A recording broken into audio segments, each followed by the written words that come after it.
आज हम आ चुके हैं चैप्टर नंबर 10 पर। आप मेरे साथ जुड़े हुए हैं। आपने लुइस हे की book you can heal your life के काफी सारे 9 चैप्टर्स तक पढ़े, जिसमें आपने काफी कुछ जाना। अपने बिलीव्स को कैसे चेंज करना चाहिए, कैसे बचपन से हमें बिलीव्स दे दिए जाते हैं जो कि कहीं ना कहीं हमारी जो आगे की जर्नी है उसमें कहीं रोक लगा रहे होते हैं। जो हमारे बिलीव्स होते हैं, क्योंकि हमने उनको इतना सच मान लिया होता है, जो काफी कुछ हमारी लाइफ में सच नहीं होते हैं, फिर भी हमें लग रहा होता है कि नहीं, ये ठीक है क्योंकि हमें किसी ने बताया था, पेरेंट्स ने, समाज ने, लोगों ने, टीचर्स ने। तो हम उसको कहते हैं ना, लकीर के फकीर बने जा रहे होते हैं और पता नहीं है वो बिलीफ कहाँ से आए, क्यों आए, क्या उनका असली मतलब था।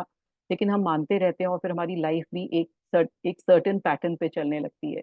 तो हमें बिलीफ के बारे में जाना, हमने फॉरगिवनेस के बारे में जाना कि हमें अपनी लाइफ में जो भी परेशानियां हैं, जो भी कुछ सहा कुछ लोगों के द्वारा, या कुछ भी हमारी लाइफ में ऐसा हुआ जहाँ कई लोग हमें परेशान करके गए, तो उन्हें फॉरगिव करना बहुत जरूरी है। जो भी मन में हमारे रिजेंटनेस है उसे निकालना बहुत जरूरी है। तो और विजुअलाइजेशन, मेडिटेशन, कैसे अपना डेली दिनचर्या अपनानी चाहिए, जो हमने लास्ट चैप्टर में पढ़ा। सेल्फ लव पढ़ा हमने, लुइस हे ने जो हमें बताया कि कैसे हमें सेल्फ लव की प्रैक्टिस करनी चाहिए, अपने आप से प्यार करना चाहिए, अपने आप को एक्सेप्ट करना चाहिए। तो बहुत कुछ लुइस हे ने अपने आप को चेंज करने के लिए बताया। उन्होंने ये भी बताया कि हम लोगों को चेंज करना चाहते हैं, पर लोगों को चेंज करने से नहीं चलेगा, हमें अपने आप को चेंज करना है। जब हम अपने आप को चेंज करते हैं तो हमारी लाइफ में चेंज आने लगता है। हम एक थिंकिंग पैटर्न से जो चले जा रहे हैं उसको चेंज करना है, अपनी लाइफ में अपने थॉट्स को चेंज करना है। जब हम अपने थॉट्स को नए रूप में चेंज करते हैं, नई तरीके से जिंदगी को देखने लगते हैं, नए नजरिए से देखने लगते हैं, तब हमारी लाइफ में चेंज आता है। हम चाह चेंज रहे हैं, लेकिन हम एक ही थिंकिंग पैटर्न को अगर अपनाते रहते हैं तो वो चेंज नहीं देखने को मिलता है। जब हम अपनी थिंकिंग को चेंज करते हैं, जिसे रीप्रोग्रामिंग ऑफ माइंड कहा जाता है, तो वाकई हमारी लाइफ में चेंज आता है। तो आज चलते हैं अपने चैप्टर नंबर 10 पर। देखते हैं लुइस हे, जो हमें आज चैप्टर नंबर 10 है, जो हमारा पार्ट 3 शुरू हो चुका है हमारी बुक का, तो उसमें क्या कहती है।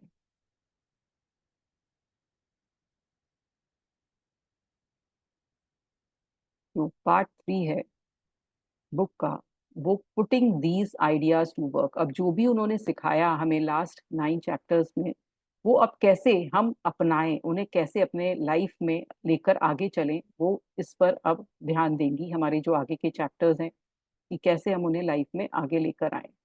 तो आज हमारा जो चैप्टर है वो रिलेशनशिप पर है, कि कैसे हम अपने रिलेशनशिप को लाइफ में बेहतर बनाएं। क्योंकि आपने देखा कि सबसे जो जरूरी चीज हमारी लाइफ में होती है, after my self, after my, जो मैं अपने को प्रायोरिटी देने के बाद जो सबसे ज्यादा हमारी लाइफ में जरूरी होता है, रिलेशनशिप। तो अगर रिलेशनशिप हमारी लाइफ में अच्छे होते हैं, हमारी लाइफ बहुत स्मूथली चलती है। अगर हमारी रिलेशनशिप में आपने देखा होगा कहीं भी टसल होता है, कहीं भी कहीं परेशानी आ रही होती है किसी से भी, चाहे वो अपने बॉस से हो, चाहे अपने घर में हो, तो आपका मन कभी काम में नहीं लगेगा। आपका करियर भी एक अलग ले लेगा, आपको करियर में भी मन नहीं लगेगा अगर आपका घर में या कहीं भी रिलेशन किसी से परेशानी में जा रहा है या चैलेंज में जा रहा है। तो इसलिए रिलेशनशिप को सही करना और अच्छा रिलेशनशिप बनाना बहुत जरूरी है। All my relationship are harmonious. अब वो बोलती हैं कि जो भी उनके रिलेशनशिप हैं बहुत अच्छे हैं, बहुत अच्छी तरह से आगे चल रहे हैं। तो अब वो हमें बता रही है कि कैसे हमें देखना चाहिए। It seems all of life is relationship. तो अगर हमारे, अब आप सोचिए कि हम इस जीवन में आए हैं, हम एक सोशल एनिमल हैं, हम कोई अकेले तो आए थे इस जीवन में, लेकिन हमें बहुत सारे रिश्ते मिले, हमें पेरेंट्स मिले, हमें सिबलिंग्स मिले, हमें ग्रैंडफादर ग्रैंड मदर मिले, मैटरनल साइड भी मिले, पैटर्नल साइड भी मिले। और हम लोग जैसे इंडिया में रहते हैं तो हमारे एक्सटेंडेड फैमिली भी होती है, बुआ, मामा, मौसी, नाना, नानी, ताऊ, ताई, तो इतने सारे लोग हमें मिले।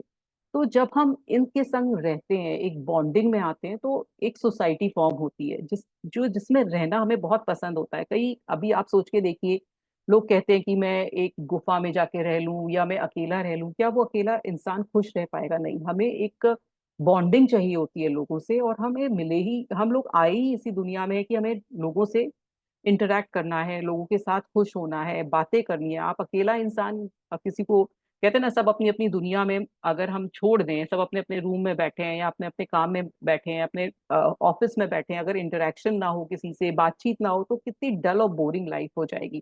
तो रिलेशनशिप हमें लाइफ में चाहिए ही चाहिए होते हैं। ये बहुत ही एक कहने की बात है कि मुझे रिलेशनशिप नहीं चाहिए, मैं अकेला ही काफी हूँ। अकेला काफी नहीं, हमें बॉन्डिंग चाहिए होती है। मुझे अपने से प्यार भी करना है, लेकिन औरों से भी बॉन्डिंग बनानी है। अपनी प्रायोरिटी मुझे पहले रखनी है। अब आप बोलेंगे कि कल तो आपने बताया था कि सेल्फ लव प्रैक्टिस करना चाहिए, आज आप बोल रहे हो रिलेशनशिप होना चाहिए। Self love is something different, कि आप अपनी प्रायोरिटी पहले रखिए, अपने को ऊपर रखिए, लेकिन लोगों की भी जरूरत है, आपको हर चीज में हर जगह जरूरत है। तो we have relationship with everything. अभी आपका सबसे रिलेशनशिप है। आज आप ये बुक पढ़ रहे हैं तो बुक से भी एक रिलेशनशिप बना है। आप मेरे सेशन में आ रहे हैं तो मेरे से भी एक रिलेशनशिप बना है। तो हर चीज से हमारा रिलेशनशिप होता है। हम अपने जॉब में जा रहे हैं तो अपने कोलीग से रिलेशन होता है, बॉस से रिलेशनशिप बनता है। हम स्कूल में जाते हैं तो टीचर से मिलता है, अपने फ्रेंड्स से बनता है, अपने क्लासमेट से रिलेशन बनता है। तो हर जगह जहां जहां हम जाते हैं और वहां वहां हम रिलेशनशिप फॉर्म करते हैं। You are even having a relationship now with the book you are reading and with me and my concept। अब लुइस से भी आपका रिलेशनशिप बना, क्योंकि आप उनकी बुक पढ़ रहे हैं। तो कभी कभी आपके ख्याल में वो आती होंगी जब आप बुक पढ़ते हो कि अच्छा लुइस है ऐसी दिखती है, क्योंकि आपने पिक्चर में देखा, तो पिक्चर में देख के आपको इमेजिनेशन भी होती हो कि अच्छा इन्होंने ये बोला था, अच्छा ये बोलती है, मतलब इनके थॉट्स ऐसे हैं। तो आपका हर किसी से जो भी आप जहां भी आप जा रहे हो, आपका रिलेशनशिप बन रहा है। जैसे आपके घर में मेड्स भी आती हैं तो उनसे भी आपका रिलेशनशिप है, आपके जो वर्कर्स हैं उनसे भी आपका रिलेशनशिप है। तो हर जगह आपके रिलेशनशिप आप बनाते चलते हो इस लाइफ में। The relationship you have with object and foods and weather and transport and with people all reflect the relationship you have with yourself। अब वो बोल रही है कि जो भी नॉन लिविंग थिंग से भी हमारा रिलेशनशिप है, जैसे मेरा मोबाइल से, मेरा लैपटॉप से, मेरे यूटेंसिल से, मेरे पेन से, मेरे बुक से, उनसे भी मेरा रिलेशनशिप है। लेकिन वो बोलती है कि जो भी आपके रिलेशनशिप हैं, जैसे आपको लोग इर्द गिर्द मिल रहे हैं, वो आपका जिस जैसे अपने आप से रिलेशनशिप है ना, वो ही आपके इर्द गिर्द होता है। अभी आपको लगेगा कि ये आप क्या बोल रहे हो, मेरे इर्द गिर्द तो ऐसे लोग हैं जो मुझे अच्छे नहीं लगते। तो फिर आप अपने आप को लाइक नहीं करते हो, तो आपको लोग भी ऐसे मिले हैं। तो इसलिए आप ये सोच के देखिए कि आपके इर्द गिर्द कैसे लोग हैं, तो वो आपका रिफ्लेक्शन है जो कि आपको मिरर करके मिल रहा है बाहर। The relationship you have with yourself is highly influenced by the relationship you had with the adults around you as a child। और जो सबसे ज्यादा वो बोलती है कि जब आप बचपन में जैसे लोग आपके इर्द गिर्द थे, क्योंकि आप अपने पेरेंट्स को देखते हो। फर्स्ट ऑफ ऑल क्या होता है, सबसे पहले जो हमारा या तो किसी के लाइफ में ग्रैंड पेरेंट्स भी बहुत वैल्यू रख रहे होते हैं, क्योंकि उनके घर में ग्रैंड पेरेंट्स बहुत मेजर रोल प्ले कर रहे होते हैं। तो उनके ग्रैंड पेरेंट्स को देखा, फिर उन्होंने पेरेंट्स को देखा। तो जैसी उनकी क्वालिटी होती है ना, जैसे उनका नेचर होता है, तो आपको जो फ्यूचर में भी जो रिलेशनशिप होते हैं ना, वो भी उनसे इन्फ्लुएंस होते हैं। अगर आपके फादर का जैसा नेचर है तो हो सकता है आपका स्पाउस वैसा मिले, आपकी मदर का जैसा नेचर है तो वैसा हो सकता है आपको उसकी वैसी वाइफ मिले, क्योंकि आप उनसे इन्फ्लुएंस हो रहे हो। आपको वो लाइफ में मैनिफेस्ट हो रहा होता है चीजें कि अच्छा ये ऐसे हैं। अगर मान लीजिए आपको अपनी फादर में कुछ ऐसी क्वालिटी दिखती है कि जो आपको पसंद नहीं है, तो बार बार आपकी दिमाग में वो चीजें घूम रही होती हैं। तो आपका जो स्पाउस है उसमें भी आपको देखेंगे कि आपको भी वही क्वालिटी मिलेगी, जबकि आप वो चाहते नहीं थे कि वो मेरे हस्बैंड में आए, पर आपको वैसी ही क्वालिटीज देखने को मिलती है, क्योंकि आपके लाइफ में वो मेजर रोल प्ले कर रहे होते हैं जो लोग आपके इर्द गिर्द होते हैं जब आप बच्चे होते हो। The way the adult reacted to us then is often the way we react towards ourselves now, both positively and negatively। और उनका ये भी कहना है लुइस का कि जैसे आपके पेरेंट्स ने आपको ट्रीट किया था, अगर उन्होंने बोला अरे क्या तुम्हें बैठना नहीं आता, उठना नहीं आता, या तुम सोती रहती हो, उठती नहीं हो, या तुम बहुत प्यारे हो, तो जैसे उन्होंने बोला वैसे ही आप अपने आप को ट्रीट कर रहे होते हो। कि कभी आपको लगा कि मेरे से ये गलती हो गई, तो आपको एकदम याद आएगा कि मम्मी ऐसे बोलती थी, पापा ऐसे बोलते थे। या आपसे आपने कुछ अच्छा काम किया तो आपको जैसे अप्रिशिएट वो करते थे, तो आप भी अपने आप को वैसे ही अप्रिशिएट करोगे। इवन मैंने ये तक देखा है कि जब आपके बच्चे हो जाते हैं तो आप अपने बच्चों को भी वही लैंग्वेज में, वही टोन में बोल रहे होते हो जो आपके पेरेंट्स ने बोला होता है। मतलब इतना सबकॉन्शियस माइंड में आपके पेरेंट्स का जो नेचर है, एटीट्यूड आपके दिमाग में पहुंच चुका होता है। Think for a moment of the words you use when you are scolding yourself, aren't they the same words your parents used when they were scolding you? What words did they use when they praised you? I'm sure you use the same word to praise yourself। तो वही वो कह रही है कि जो parents ने आपको बोला है वही आप रिपीट कर रहे होते हो अपने लिए, अपने लोगों के लिए इर्द गिर्द, अपने बच्चों के लिए वही आप टोन में वही शब्द यूज करने लगते हो। Perhaps they never praised you, so then you have no idea about how to praise yourself and probably think you have nothing to praise. और फिर क्या होता है कि अगर आपको अप्रिसिएशन बचपन में नहीं मिला होता है तो आपको लगता है कि मेरे अंदर कोई ऐसी क्वालिटी ही नहीं है जो जिसमें मुझे प्रेज मिल सकता है। क्योंकि ये देखा गया है कि जिन बच्चों के बहुत ही जो चाइल्डहुड बहुत दुख में बीता होता है, पेरेंट्स ने अगर प्यार नहीं किया होता है, थोड़ा उनको अब्यूज किया होता है, तो वो बच्चे जो होते हैं वो बहुत आगे चल के भी ऐसे पार्टनर को अट्रैक्ट कर लेते हैं जो उन्हें यूज कर रहा होता है।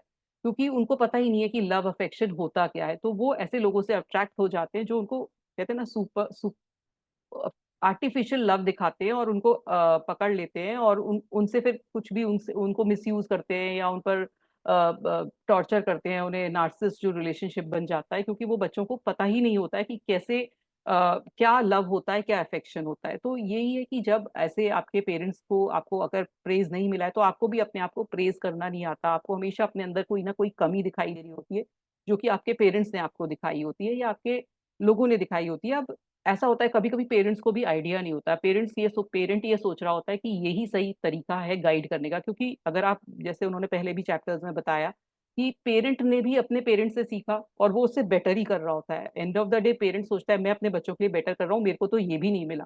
तो जब पेरेंट को पता ही नहीं है, उनको भी नहीं पता है कि लव अफेक्शन क्या होता है, और उन्होंने अपने बच्चे को भी दिया और वो सोचते हैं कि बच्चे को शायद स्कोल्डिंग से या डांट से ही स्ट्रिक्ट रखा जाता है, तो आपको भी वो अफेक्शन और वो नहीं मिला तो आपकी भी लाइफ में कुछ नहीं है। तो जब भी आप कुछ करने जाते हो या कुछ अच्छा करते हो तो आपको एक सेल्फ डाउट होता है कि ये मैंने ठीक नहीं किया है, ये जो लोग मुझे अप्रिशिएट कर रहे हैं वो मुझसे सही नहीं कह रहे हैं, ऐसे ही बोल जा रहे हैं। तो ये सब चीजें आपके बचपन से ही इनबिल्ट होने लगती हैं। I am not blaming your parents because we are all victims of victims. तो वो कह रही है कि मैं आपके पेरेंट्स को या आपकी जो सोसाइटी है जिन्होंने भी आपके बिलीव डाला उनको ब्लेम नहीं कर रही हूँ, क्योंकि वो भी विक्टिम रहे, उनको भी यही चीज मिली, फिर वो पास ऑन होती गई और हम भी ऐसा ही कर रहे हैं। हम भी अपने बच्चों को इस तरह से ही डाल रहे हैं क्योंकि हमें भी नहीं पता था कि कब क्या हम बोल जाते हैं। अभी हम क्योंकि कोई सेट गाइडलाइंस हमें कभी पता ही नहीं थी। और जब हम बोलते हैं, जब एज अ पेरेंट बोलते हैं, तो कहीं ना कहीं हमारे अंदर अपने पेरेंट का गुण आ ही जाता है कि उन्होंने हमें ये सिखाया था और देखिए मेरी लाइफ अभी अच्छी है, तो मुझे भी अपने बच्चे को पास ऑन करना है। नो डाउट वो गलत भी हो तो भी आप चाहते हो कि वो मैं पास ऑन करूं। वो आपके बच्चे का पर्सपेक्टिव है कि उसे नहीं समझ में आ रहा कि आपने ये अच्छा समझा, लेकिन उसकी लाइफ में वो नहीं काम कर रहा है क्योंकि सबकी लाइफ अलग थी, आपकी लाइफ अलग है। तो वही है कि हम भी वही चीज पास ऑन करते हैं, भले ही हमें पता भी है तो भी। They could not possibly teach you anything they did not know. और उन्हें पता ही नहीं था कि ऐसे प्रेज किया जाता है या बच्चे को किस तरह से बात करनी चाहिए, तो इसलिए उन्होंने भी वही किया जो उन्होंने सीखा। Sondra Ray, the great rebirther, who has done so much work with the relationship, claimed that every major relationship we have is a reflection of relationship we had with our parents।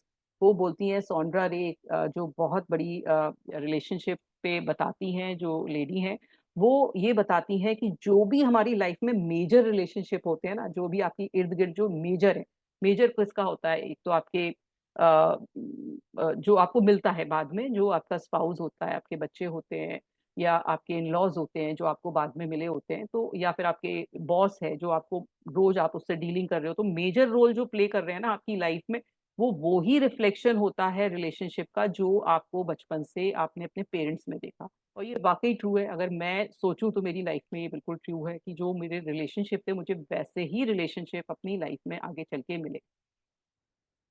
ये मैंने इस book के द्वारा जाना कि अभी तक मैं सोचती थी ऐसा क्यों, पर ये ऐसा ही होता है कि जो आपको अ, आपने बचपन से देखा होता है वैसे ही रिलेशनशिप आपकी लाइफ में आते हैं, भले ही आपको वो अच्छे नहीं लग रहे हैं, भले ही आपको वो अच्छे नहीं लग रहे हैं जो बाद में मिले रिलेशनशिप, लेकिन आपने वो अट्रैक्ट करे हैं, वो आपने अट्रैक्ट करे हैं क्योंकि आपने वही सोचा है, उन लोग वैसे ही लोगों के बारे में सोचा, तो वैसे ही लोग आपकी लाइफ में आ गए।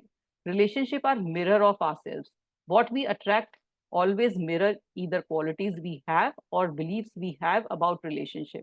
तो जो भी रिलेशनशिप हमें मिलता है वो हम ही अट्रैक्ट करते हैं, वो क्वालिटीज हम अट्रैक्ट करते हैं जो हम मानते हैं, जो और हम जो अंदर से हैं, जो हम अंदर से हैं वो ही हमें बाहर दिख रहे हैं। तो आपको अगर कोई ऐसा रिलेशनशिप दिख रहा है जो आपको ऐसा लग रहा है कि ये मेरी लाइफ में ठीक नहीं है, तो आप अपने को टटोलिए कि कहीं ना कहीं वो चीज आपके अंदर है। This is true whether it is a boss, a co-worker, an employee, a friend, a lover, a spouse or child। The things you don't like about these people are either what you yourself do or would not do or what you believe. अब जो भी ये सारे लोग बताएं कि आपके जो भी आसपास हैं, आपका चाइल्ड है, आपका एम्प्लॉय है, आपका बॉस है, लवर है, स्पाउस है ना, तो वो उनकी उनके अंदर जो भी चीज आप नहीं लाइक कर रहे हो ना, वो नहीं लाइक कर रहे हो, वो या तो आपके अंदर है, या आप उसे लाइक नहीं करते हो इसलिए है, या आप नहीं चाहते हो वो हो। तो वो ही चीज आप उस बच्चे में या उस एम्प्लॉय में, उस बॉस में होगी। You could not attract them और have them in your life if the way they didn't somehow complement your own life. और वो कहती हैं, साफ साफ कह रही हैं कि अगर वो आपके अंदर ये सब चीजें नहीं है तो वो आपकी लाइफ में भी नहीं होता, आपके अंदर है इसलिए वो ऐसा रिलेशनशिप आपको मिला है। ये कितनी बढ़िया बात आज समझ में आ रही है कि हमने कभी सोचा भी नहीं होगा कि जो हमें इर्द गिर्द लोग मिल रहे हैं वो हमारे कारण ही मिल रहे हैं और हमारा ही रिफ्लेक्शन है वो। अभी बहुत से लोग इस चीज में भी सोच रहे होंगे कि ऐसा तो नहीं है, ऐसा कैसे हो सकता है, मुझे तो इस पर्सन ने बहुत परेशान किया है मेरी लाइफ में और मैं तो ऐसी नहीं हूँ, मेरे को तो ऐसा रिलेशन। तो आप सोचिए, ठहरिए, कहाँ ऐसा रिलेशनशिप आपकी लाइफ में पास्ट में था, या कोई ऐसा अंदर से आपका बिलीफ था कि इस तरह का कोई नहीं मिले मुझे रिलेशनशिप, या आपका क्या चीज थी जो ऐसा रिलेशनशिप मिला। ये आप अब फाइंड आउट कर लेंगे, क्योंकि मुझे भी समझ में आया तो आपको भी समझ में आएगा कि ऐसा क्या हुआ। Exercise versus them. Exercise us versus them. Look for a moment at someone in your life who bothers you. Describe three things about this person that you don't like. Things that you want him or her to change. अब वो बोल रही है कि आप अपने इर्द गिर्द ऐसा देखिए, रुकिए, ठहरिए और देखिए कोई पर्सन जो आप बिल्कुल लाइक नहीं करते हो, आप किसी को जो कि ऐसा लगता है कि ये मुझे बार बार पर्सन परेशान कर रहा है, मुझे अच्छा नहीं लग रहा है, तो ऐसा उस पर्सन के बारे में सोचिए।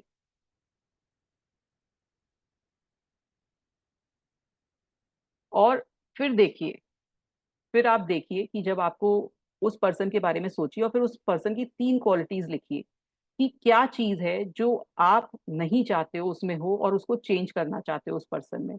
तो ठहरिए, अपने दिमाग को में सोचिए उस पर्सन के बारे में कि क्या उस पर्सन के बारे में आपको ऐसी चीज लगती है जो आपको बॉदर करती है ना। तीन चीजें सोचिए और जो आपको अच्छी नहीं लगती हैं और आप चाहते हो कि उसमें से वो चीजें हट जाएं।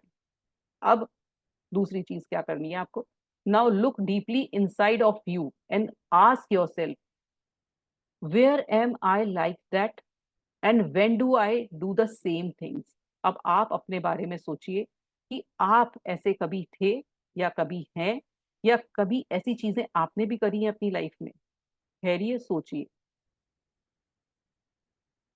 अभी कोई आपको ऐसा लगता है कि कोई पर्सन इरिटेट कर रहा है, तो आपने किसी को इरिटेट किया? सोचिए, ठहरिए। आपको कोई पर्सन है जो आपको, जिसने आपको ऐसा लगा हो कि इसने मुझे यूज किया, इसने मुझे अपने फायदे के लिए मेरा फायदा उठाया, तो कभी क्या हुआ कि आपने अपने आप को यूज किया या आपने अपने आप को यूज होने दिया? तो कहीं ना कहीं आप में वो क्वालिटी है, इसीलिए वो पर्सन आपकी लाइफ में आया है। Close your eyes and give yourself the time to do this. अब आप अपनी आंखें बंद करिए और सोचिए उस पर्सन के बारे में कि क्या चीज है जो आपके अंदर है और वो ही रिफ्लेक्ट हो रही है उस सामने वाले पर्सन में। Then ask yourself if you are willing to change. अब आप सोचिए कि क्या आप अब चेंज होने के लिए तैयार हैं? क्या आप अपने दिमाग को चेंज करने के लिए तैयार हैं, अपने थॉट प्रोसेस को चेंज करने के लिए तैयार हैं? When you remove these pattern, habits and belief from your thinking and behaviour, either the other person will change or he or she will leave your life।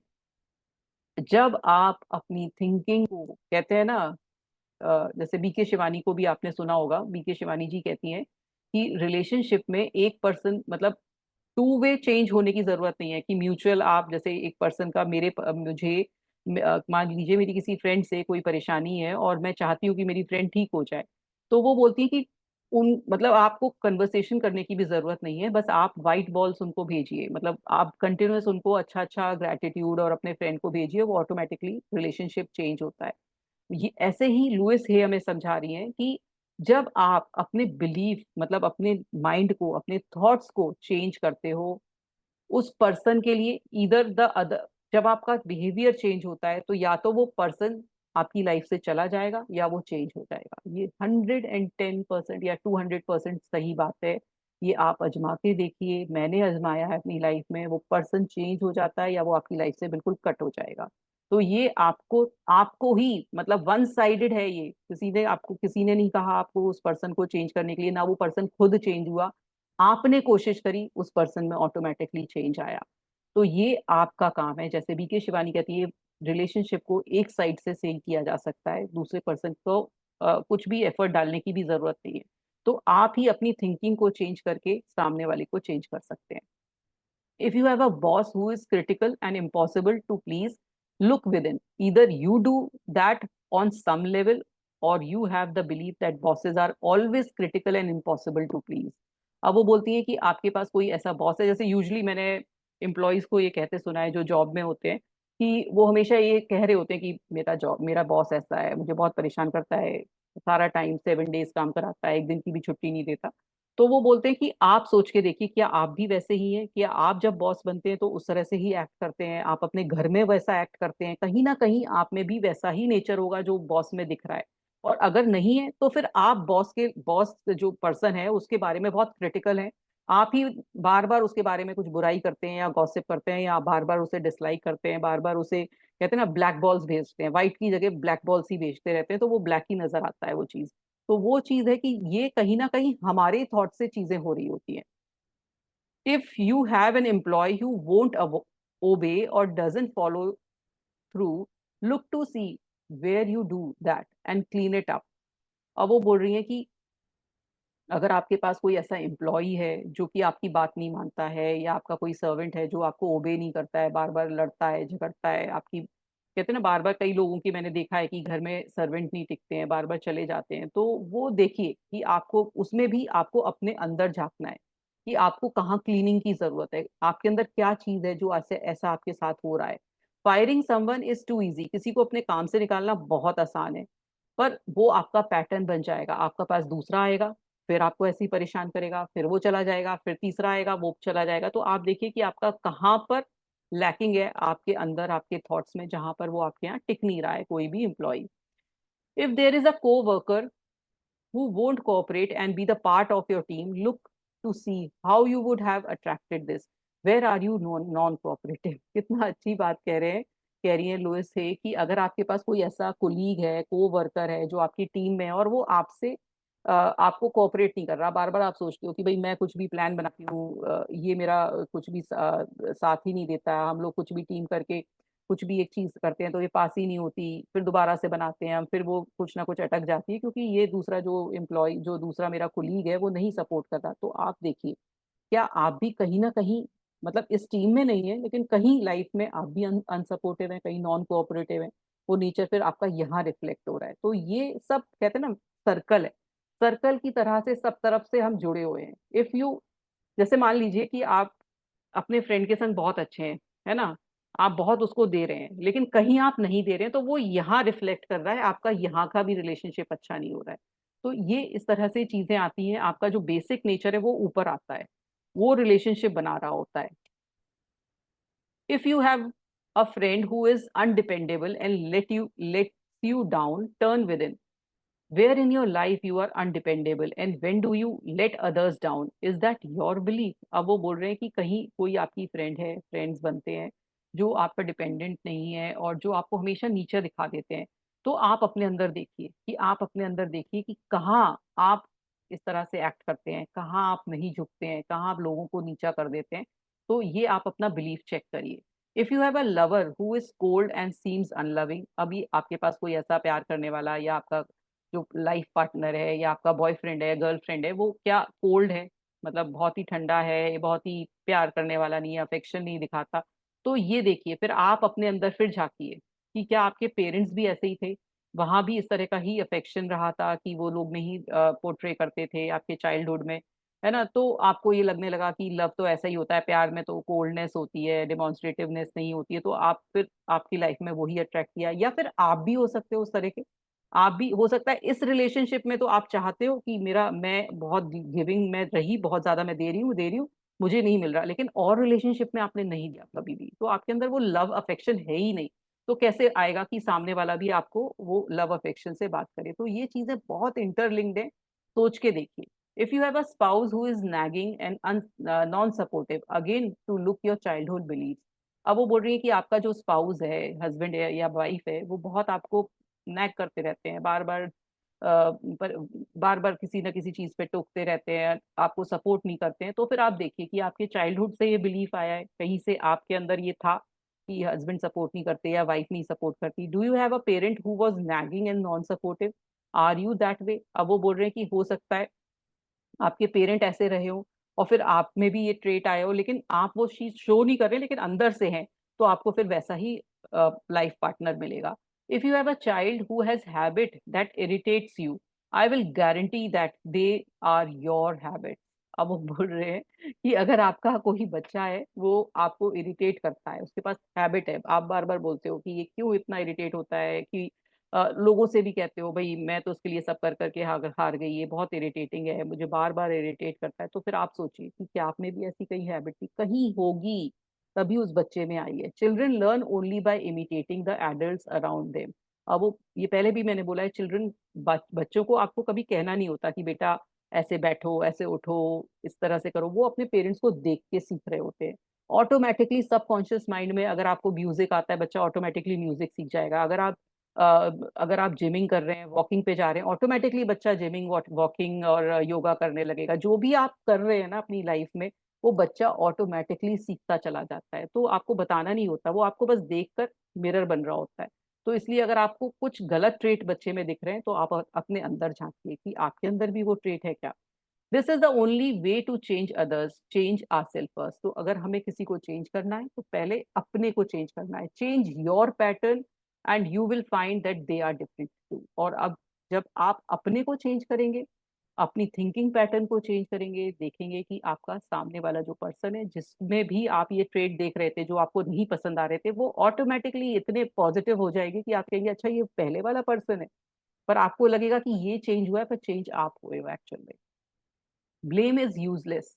Blaming only gives away our power. अगर आप किसी को blame करते हो, ये ऐसा, इसकी वजह से ऐसा हुआ मेरी लाइफ में, मेरी लाइफ इसने स्पॉइल कर दी, इसके वजह से मेरा करियर स्पॉइल हो गया, इसकी वजह से मेरी लाइफ स्पॉइल हो गई, इसकी वजह से मेरे इतने साल खराब हो गए, इसने मुझे इस समय गुस्सा किया, इस समय इसने मेरी लाइफ को स्पॉइल किया, इसने मेरे बच्चे को परेशान किया, इसने मेरी वाइफ को परेशान किया, हस्बैंड को.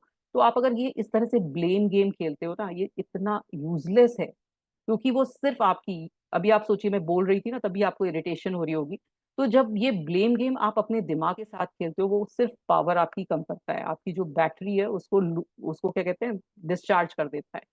तो आपको डिस्चार्ज तो होना नहीं है, आपकी बैटरी को फुल करना है, तो इसलिए आप इन सब ब्लेम गेम से बाहर रहिए, बाहर निकलिए, क्योंकि हमें किसी को ब्लेम देना ही नहीं है, क्योंकि जो ब्लेम देने वाला इंसान था वो हमने ही नहीं आगे एफर्ट्स लिए, हमारे ही कारण ऐसा हुआ, तो हमें अपने को सही करना है, अपने को सुधारना है. जब आप ये सोच लेंगे ना, अभी भी कोई चैप्टर पढ़ते हुए आपको लग रहा होगा कि नहीं ऐसा तो नहीं है, मेरे साथ तो हुआ ही बहुत खराब, लेकिन अगर आप कहीं से झांक कर देखेंगे, तो कहीं ना कहीं आपने या तो अपनी बाउंड्रीज को तोड़ दिया, कई लोग आपकी बाउंड्रीज को तोड़ दिया, आपने बाउंड्रीज नहीं बनाई, आप में ही कहीं ना कहीं इस तरह की चीजें थी जो आपने आगे बढ़ के नहीं की. तो अभी लाइफ में थिंकिंग पैटर्न को, अपनी लाइफ को चेंज करने का समय है, आगे बढ़िए और आपकी लाइफ को सुधारिए अपने द्वारा. आप 100% सामने वाले में चेंज पाएंगे जब आप अपने में चेंज लाएंगे. The helpless victim can not see a way out. अगर आप बार बार अपने को ब्लेम देके ऐसा बेचारा बन जाएंगे ना, बेचारी हूं मैं, मेरे से तो कुछ नहीं हो पा रहा है, मैं तो बेचारा हूँ, मतलब सब बोझ का मारा हूँ, सारे रिलेटिव मेरे ऊपर चढ़े रहते हैं, मेरा ना तो बच्चा साथ दे रहा है, ना वाइफ ना हस्बैंड, तो आप कुछ नहीं कर सकते जीवन में, सिर्फ आप रोते रहिए फिर. तो रोना नहीं है, हमें उससे निकलना है. Attracting love. अब वो बोल रहे हैं कैसे हमें अपने जीवन में प्यार को अट्रैक्ट करना है. Love comes when we least expected, when we are not looking for it.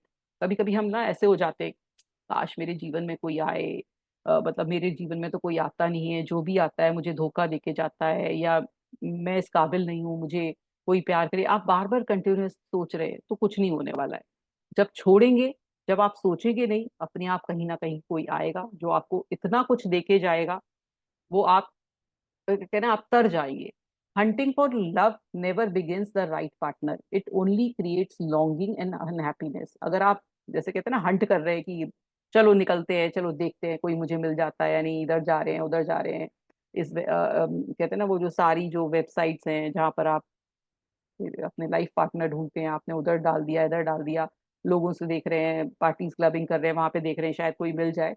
तो उससे कुछ नहीं होगा, सिर्फ आप दुखी होंगे बार बार ये कहने से कि मेरे पास कोई बॉयफ्रेंड नहीं है या गर्लफ्रेंड नहीं है, या मेरा मुझे अभी तक लाइफ पार्टनर नहीं मिला, मेरी एज निकल गई। तो अगर आप ऐसे बार बार इम्पल्सिव हो रहे हैं या बार बार आप उसमें जा रहे हैं कि भाई मुझे चाहिए ही चाहिए, तो उससे कुछ नहीं होगा, सिर्फ आपकी ये एंग्जाइटी होगी आपकी लाइफ में या अनहैप्पीनेस आएगी। Love is never outside our, love is within us. जब वो कह रहे हैं कि पहाड़ ढूंढने से अच्छा आप अपने अंदर झांकिए। अगर आप अपने अंदर वो प्यार को पैदा कर सकते हैं ना, उसके अंदर जब अंदर से वो प्यार निकलेगा ना, वो कहते हैं ना लोग आएंगे आपसे अट्रैक्ट होके, क्योंकि आपके अंदर प्यार नहीं है। जब आपके अंदर प्यार होता है ना तभी लोग आते हैं।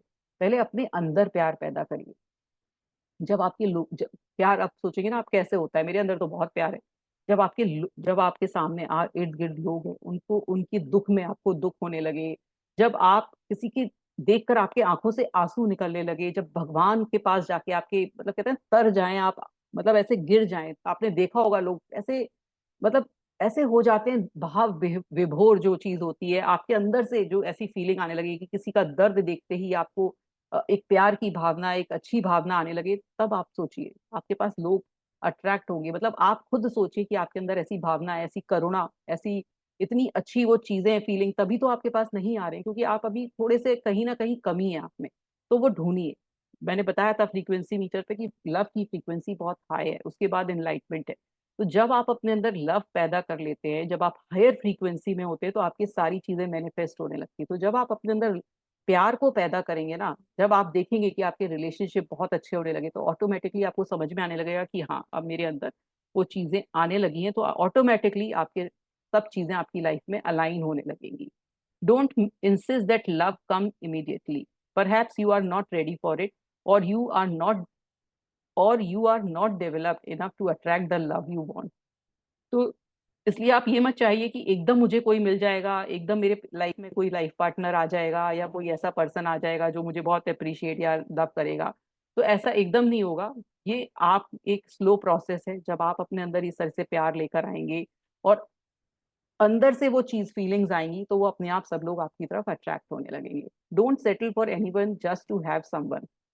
अब वो ये भी बोलती हैं कि कई बार ऐसा होता है ना, हम इतने पागल हो रहे होते हैं कि कोई हमें मिल जाए, कोई हमें मिल जाए, और तो हम क्योंकि अपनी कहते हैं ना अपनी कमियां हैं हमारे अंदर, अभी बहुत सारी कमियां हैं, तो हमें कोई कमी वाला ही इंसान मिलेगा। जब हम कभी कभी कहते हैं ना दुख में चल रहे हैं, बहुत दुखी हैं, हम बहुत परेशान हैं, तो हम चाह रहे हैं कोई हमें मिल जाए, तो वो सामने वाला भी कोई दुखी परेशान दुखियारा आदमी मिलेगा आपको।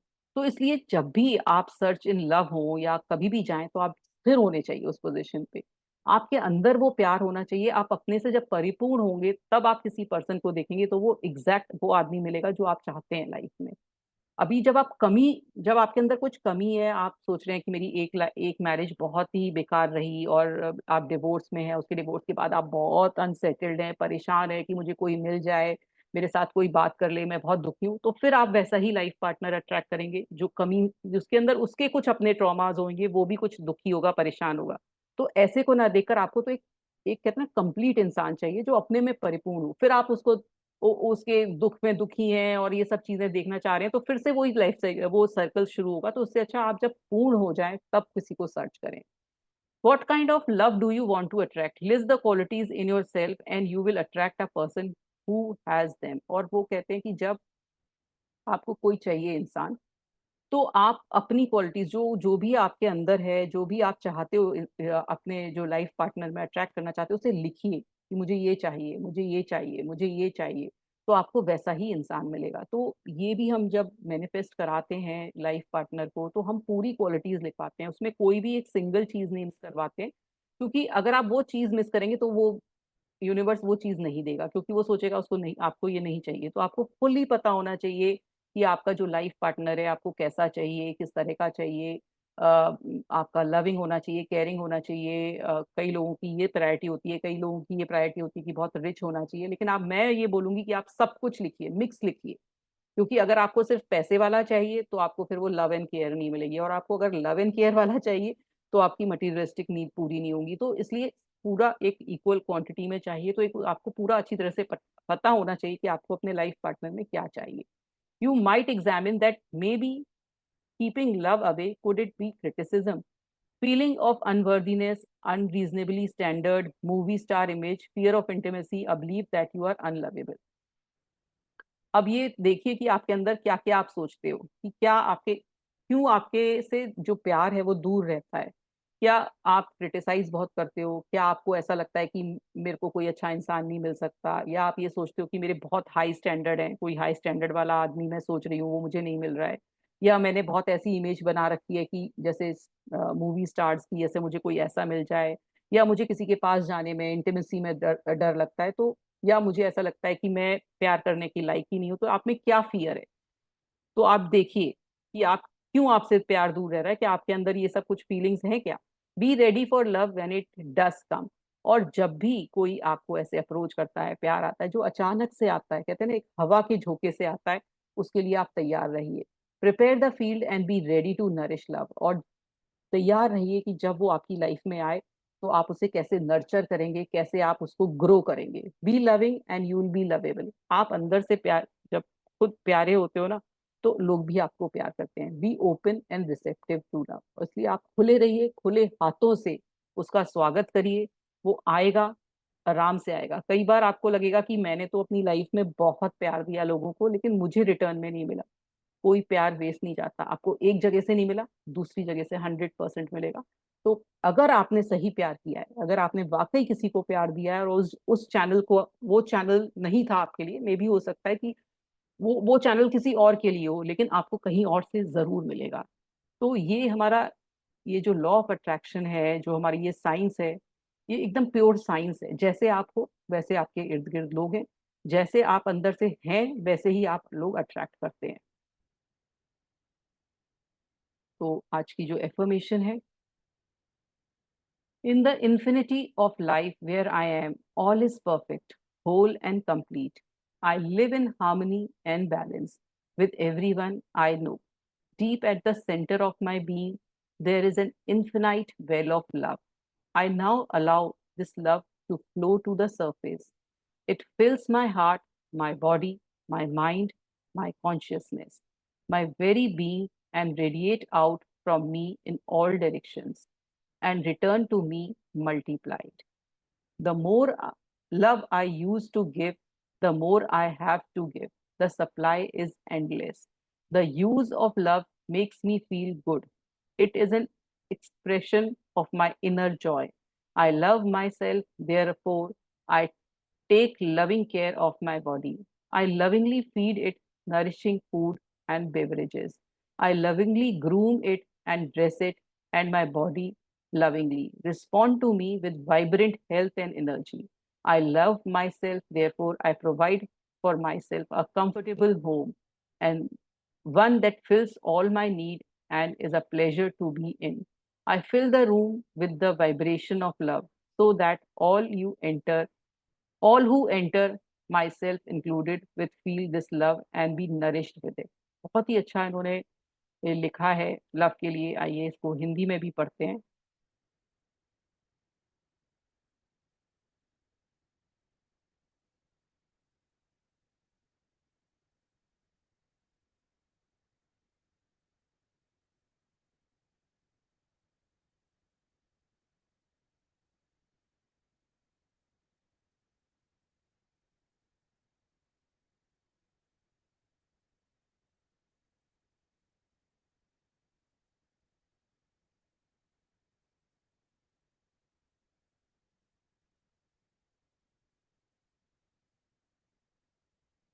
जीवन की अनंतता में जहां मैं हूँ, सब कुछ संपूर्ण और परिपूर्ण है।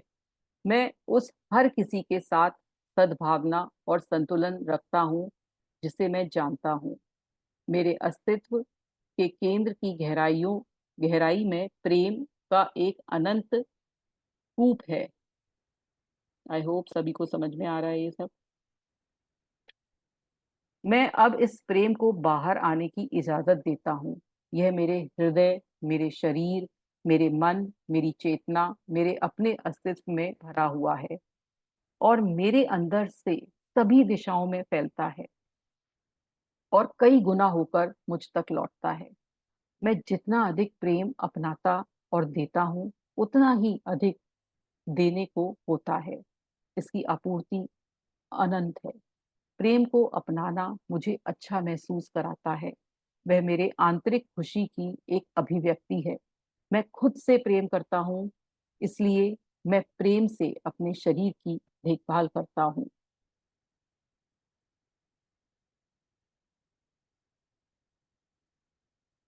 मैं प्यार से अपने पोषणकारी भोजन और पेय देता हूँ।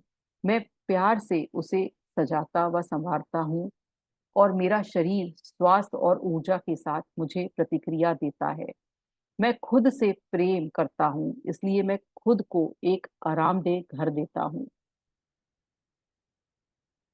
जो मेरे सभी ज़रूरतों को पूरा करता है और उसमें रहना खुशी की बात होती है। मैं प्रेम के स्पंदन से सभी कमरों को भरता हूँ, ताकि इसमें आने वाला हर कोई, मैं भी इस प्रेम को महसूस कर सकूँ और उससे पोषित हो सके। मैं खुद से प्रेम करता हूँ, इसलिए मैं एक ऐसी नौकरी करता हूँ जिसे करते हुए मुझे खुशी होती है, जो मेरी रचनात्मक प्रतिभाओं को और क्षमताओं को इस्तेमाल करता है।